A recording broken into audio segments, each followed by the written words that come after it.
Hello, welcome to my obligatory topical video. I never do these.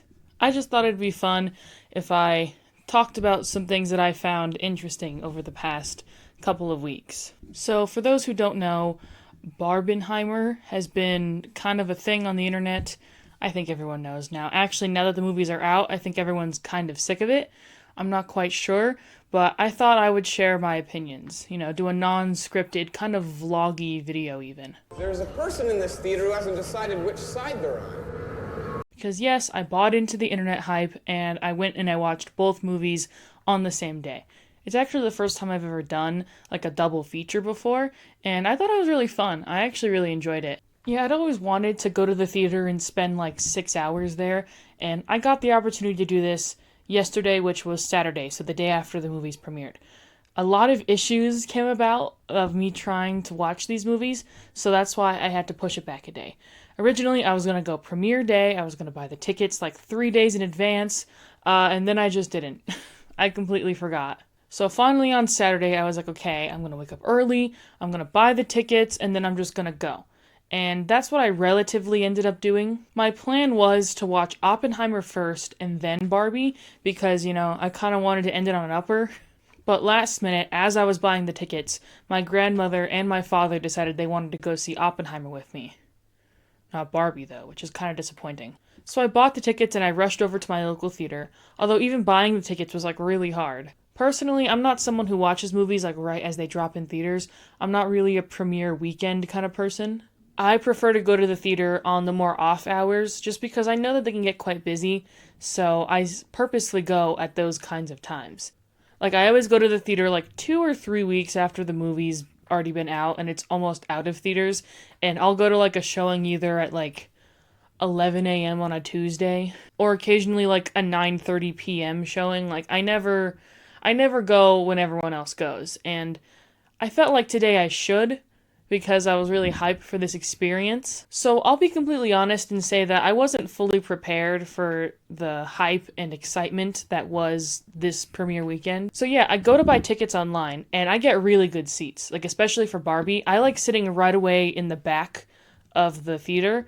I like having my back up against the wall, basically, because there's no one behind me, and I like to see the full screen. I don't really like being close to the screen. I'd rather be really far away. So I got 2 seats, and both of the seats I got for both showings were really far away. So I was really quite excited for that. And I was actually afraid that I didn't get the tickets for Oppenheimer right away.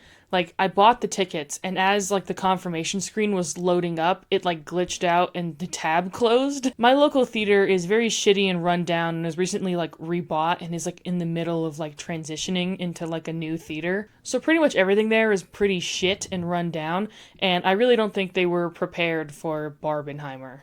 Because even though I specifically go at very off times and times that aren't really popular, even when it is premiere weekend and they should be having peak, viewership, there's only a few people that go to that theater. So yeah, genuinely they were overwhelmed and unprepared for this kind of double feature. And I guess it proves that my echo chamber, I am in a sort of internet echo chamber, because people were way more excited for Oppenheimer than they were for Barbie. I don't know what it was. When I went to go see Barbie, the theater was kind of empty. It was earlier during the day. That was a big deal. I ended up going to see Barbie at 1 p.m. and Oppenheimer at 3:30. I was really hoping I can kind of squeeze in between theaters. I walked right out of Barbie and into the line for the next showing of Oppenheimer. And when I went to go see Barbie, it wasn't packed, but there were a lot of people in the theater, a lot more than I had experienced in a very long time. There was even a group of people wearing birthday party hats, so clearly they decided to go to the movie for a birthday party kind of thing. But when I went to Oppenheimer, literally every seat was filled, besides the 2 rows in front of us. I'll explain why. But yeah, every single seat was packed, it was filled. So when I tried buying Oppenheimer tickets, that's why I was so surprised, because all of the seats were already taken by the time I went to go buy them online. I was actually just going to wait until I walked inside the theater, but that proved to be a good decision that I didn't do that, because as I was thinking about it hours before the showings, I was no, this is going to be a big deal. I kept forgetting that these tickets are in high demand. So then the ticket fiasco of the tab closing on me because the website shut down happened, and I was afraid that I had lost my tickets and that I was going to have to go to a different theater to watch the movie. There's another theater not too far from my town that I could have driven to, but It was still, like, kind of an inconvenience. I rather would have just stayed in the same building for both movies. But luckily, I checked the email and I had gotten the confirmation tickets, so I had been sold the seats. It's just that the website shut down before it could tell me that. Very inconvenient timing, I think. So I go to the theater, I watch Barbie, I love it. I walk out and I see my grandmother, and she goes, "I changed the seats for us." And I was like, "What did you do?" Let me summarize this up a little bit quicker. Basically, my grandma didn't want to walk all the way up to the top of the theater, which I fully understand. I completely forgot that she wouldn't want to do that when I bought the tickets. So we ended up getting seats closer to the screen, and I kind of had to look up for the entire movie, which is not that big of an inconvenience. It didn't really factor in all that much. Just wanted to explain that a little bit.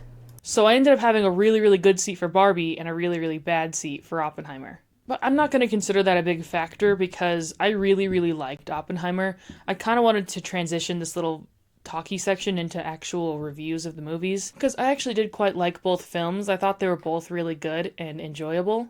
So yeah, let's talk about it now. So I guess I'll start with Barbie since that's the one I watched first. And looking back now, I still wish I would have watched Barbie after Oppenheimer because it was a weird experience watching it first, that's for sure. Barbie was a really good movie. It's actually the one of the two that I feel like I need to watch again so I can pick up on all the themes, which is really funny. Because I feel like there are a few things I missed in all of the spectacle, if I'm being honest. Margot Robbie is one of the best actresses of our millennia. This movie in general is really well acted. I'm really glad that even though this was a Mattel-approved project, that they basically stepped aside and was like, Greta Gerwig, just make a good movie. If you make a good movie, then that'll result in a lot of money for us. And if that means we have to be ragged on a little bit, then so be it. Sorry, my air just turned on. It's like 105 degrees today, so you're gonna have to deal with that. I know I'm missing my signature hat and everything because it's so damn hot. Maybe I can still wear a hat. No, that looks awful. Oh my god. Like I said, this movie is very complex. There's a lot of themes in it, which I was surprised about. I was actually surprised to see its length and its rating. Because even though I had been following the Barbie hype since, like, a year and a half ago, I think. So since I've been hearing about Barbie existing for a very long time, and only in the past few months was I made aware that Oppenheimer was like a thing that was going to happen. Because of that, I was put under the assumption by a lot of people that this was going to be like a strictly kids movie. Like, oh yeah, this is just going to be a baby movie. But like in the back of my mind, I was always very intrigued and confused because I knew it was going to be directed by Greta Gerwig, which is kind of a big deal. For those who don't know, she's a big up-and-coming director, and she's directed previous movies like Lady Bird and the Little Women remake. Well, remake of like 4 other movies.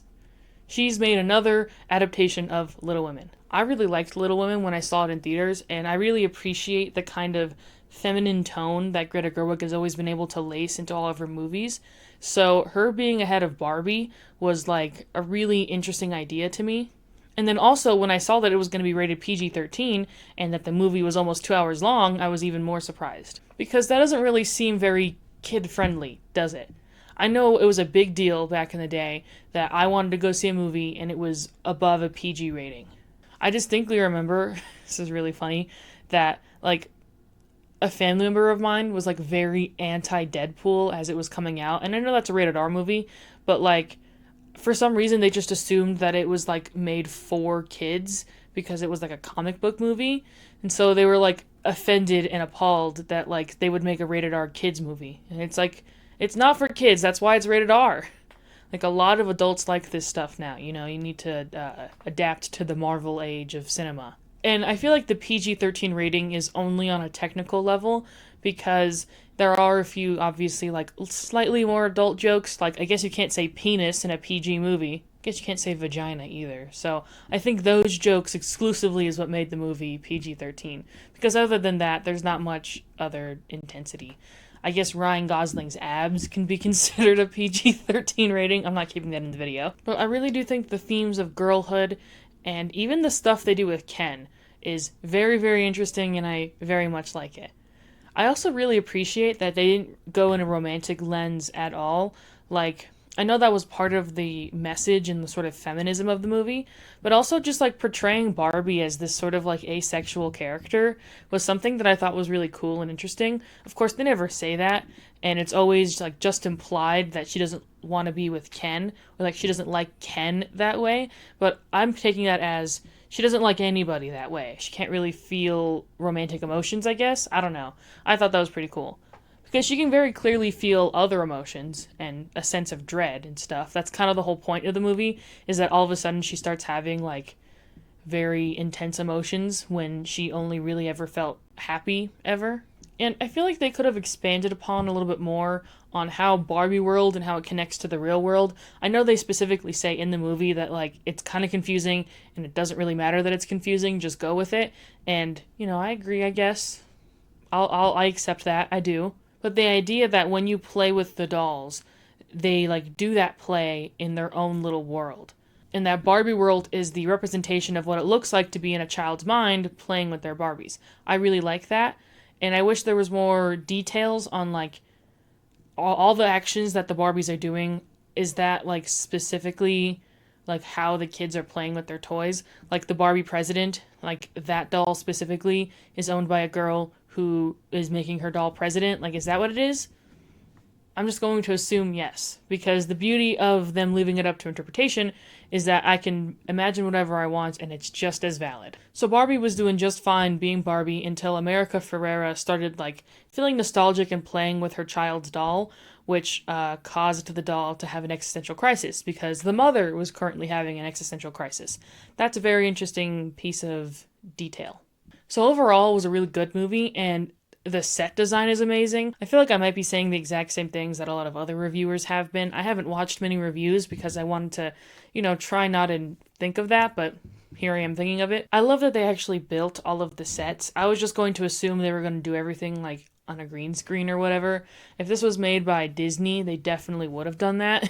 Actually, I think what Disney would have done is they would have made it an animated movie, and they would have made it all CGI, and all of the character designs would have been like really weird and like squishy, and like it would not have given off the right vibe at all. I think it being live action gives it even more surrealism and spectacle. It feels like we've done a full 360 now in the movie industry, where it's like back in the day, animated movies were like the new hot shit, and practical effects were just like seen as kind of already played out. And now we're all the way back because everything has been CGI'd, that now seeing practical effects like provides a lot more joy than animation ever could. And animated movies are in a really weird space right now because they're trying to be really, really high budget without being too overplayed, and they haven't found that balance yet. So yeah, as for a standard blockbuster, because it's made by Greta Gerwig and Noah Baumbach, there's like a lot of stuff to chew on. I definitely need to watch it again so I can really understand every single point the movie makes, because I feel like I didn't get all of it.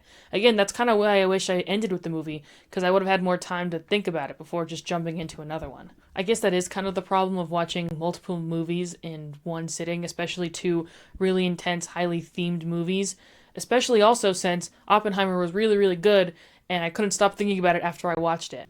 Yeah, here's our transition into Oppenheimer. I thought it was a really good movie. I know on this channel I mainly talk about like Disney Channel and kids media, and most recently kind of like intense blockbusters that, don't really have a lot of meaning to them. But I do like quite a lot of prestige movies. Stuff people consider Oscar bait and things that only like pretentious people like, I do quite like. So like this movie was right up my alley in a way that I feel like a lot of people weren't really expecting. It's not a side of myself I share quite often. I like to keep it a secret that I'm actually like a film dude bro in college. Like I really like Pulp Fiction, I'm sorry. So because of that, I haven't actually found many people to talk about Oppenheimer with, and that's also why I was so surprised that people were really excited for the movie. Maybe it's more of a local thing because like the atom bomb is like a very important element of like local history. So I fully get that. Like that I do understand. That's probably where most of the hype was. And it was quite an interesting situation to walk out of a theater with all of these moms and their daughters having a nice little night out and then immediately get in line with like 50 people over 50. There were just a bunch of old people taking up all of the seats in the lobby waiting to get into the next theater. Again, I was surprised people had showed up so early even anyways. The last time I had seen like a theater that packed was when I saw Avengers Endgame premiere day. So I was like weirdly being hyped up for this movie in a way I wasn't expecting in the real life versus online, where all of my friends were like, I don't care about Oppenheimer, I'm gonna watch Barbie and that's it. You're weird for watching both movies at the same time. But yeah, I watched Oppenheimer and it was long. I actually did notice its length. At a certain point, I was like, oh, there's still an hour left. Okay. But I actually think I enjoyed the length of it a lot more than hating the length of it, because I would prefer all of it just be squished into a 3-hour movie instead of having to watch like a 2-part thing, you know? So yeah, just like Barbie, Oppenheimer was like jam-packed with celebrities. I kept being surprised at all of like the new recognizable actors I kept seeing in this movie. I think Cillian Murphy, or how I'd been pronouncing his name before this video, Cillian Murphy. I'm sorry, okay? I'm not good with names. I really apologize, especially British names. Like, I don't know, I don't understand Britain at all. I'm sorry. I'm a filthy Yank. But Cillian Murphy plays a filthy Yank in this movie, and he does a really good job. Like, I haven't seen anything else he's in, if I'm being honest. I know he's quite a big actor. This is the first role I've really seen him in, and he was really, really good. I think there was a lot of complexity in the role, just like Ryan Gosling and Ken, and he brought all of the complexity in right away. Seeing this movie with my grandmother was a bit interesting because I didn't know Florence Pugh was going to get fully naked for the movie, so having to see that next to my grandmother was a bit awkward, but I mean, I still thought it like fed really importantly into the story. I just bumped the mic. But I think it was a very important part of the movie, and it narratively told an important story about who he was as a character and like his reputation, which would then go on to, you know, imply a lot more about his life.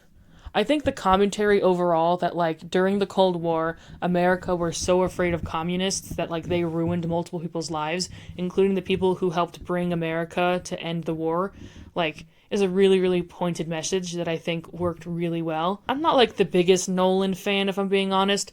The only other movies I'd seen from him were the Batman movies.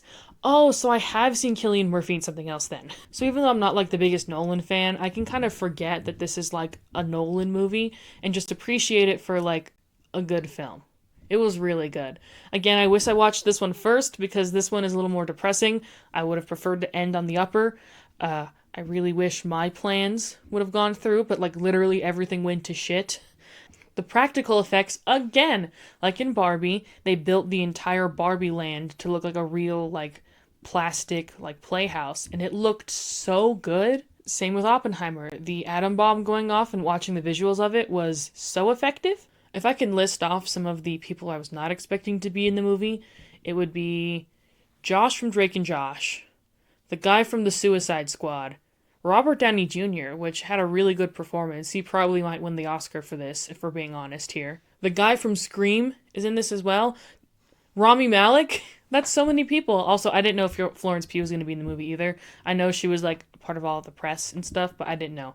Oh, and Emily Blunt. So many people. So many famous people in this movie. Again, same with Barbie. Like half the cast from Sex Education is in this movie, and they have American accents, which is really funny. Also, Ryan Gosling does such a good job as Ken. Like, I think he should win some award for this. I don't know if he'll ever get an Oscar for this, but, like, I really think he deserves it. Maybe this will be the movie he should have gotten an Oscar for, and then, like, some dumb prestige bullshit he makes, like, in 2 years is gonna be, like, the thing he actually does get an Oscar for. And we're all gonna secretly pretend that the Oscar was for Barbie, when it was really for, like, La La Land 2 Electric Boogaloo. What else do I have to say? There has to be more to say, right? I got pizza after I watched the movies. That affected my experience a lot because I had a really bad stomach ache after. I think I'm lactose intolerant, but like I'm not quite sure. So I'm just gonna pretend I'm not until my past catches up with me.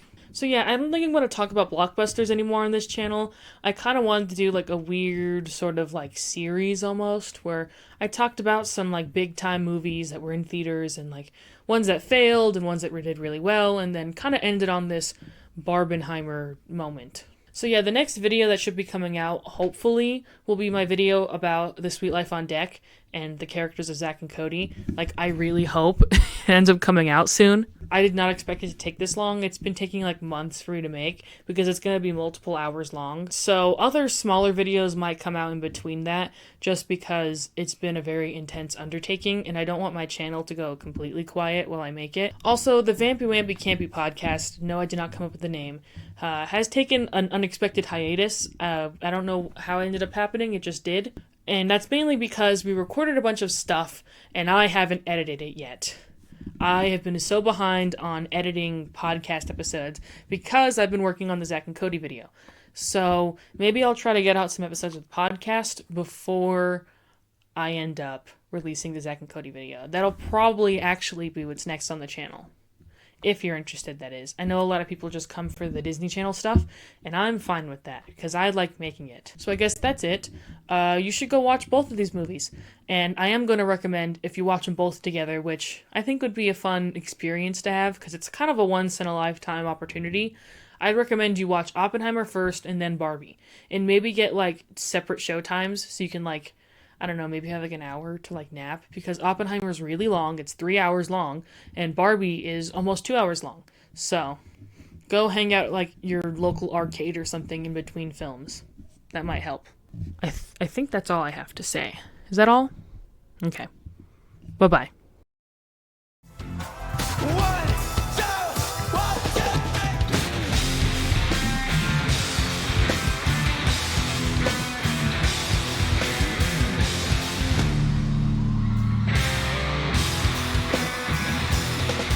So